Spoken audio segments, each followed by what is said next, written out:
Fuel systems start with putting gas in the tank, of course, but anytime you store that much gas in one place, you have a lot of fumes. Now, on newer vehicles, they have systems that are designed to contain those fumes so they don't escape out into the atmosphere and cause pollution. That's why the system needs to be sealed, and it's very important that your gas cap seals. So you always have to make sure you get it good and tight, or else you might have a check engine light come on after you get gas. Gas in the tank is pushed towards the engine through an electric fuel pump.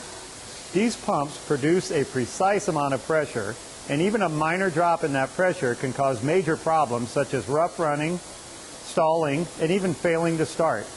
Many times a fuel level sending unit is built into the fuel pump assembly, and it sends a signal to the fuel gauge on the dash showing how much fuel is in the tank. Fuel filters are an important part of the fuel system because they trap tiny contaminants in the gas that might plug up things like the fuel injectors. To avoid problems, have these replaced as recommended by the manufacturer. Fuel lines run underneath the vehicle and up towards the engine. And remember, that fuel is under pretty high pressure as it's coming through, so any problem underneath here can cause a leak.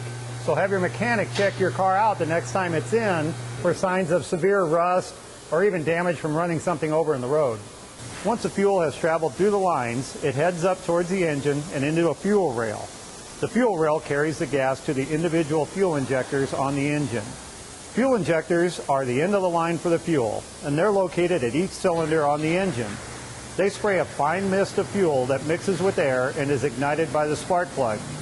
As you can see, the openings where the fuel comes out of the injectors are very small, so make sure you maintain your fuel system to keep everything clean. There are electronic sensors related to the fuel system, and if these sensors start to act up, they'll send the wrong information to the computer. When that happens, the computer might command the fuel injectors to spray the wrong amount of fuel into the engine, resulting in bad gas mileage.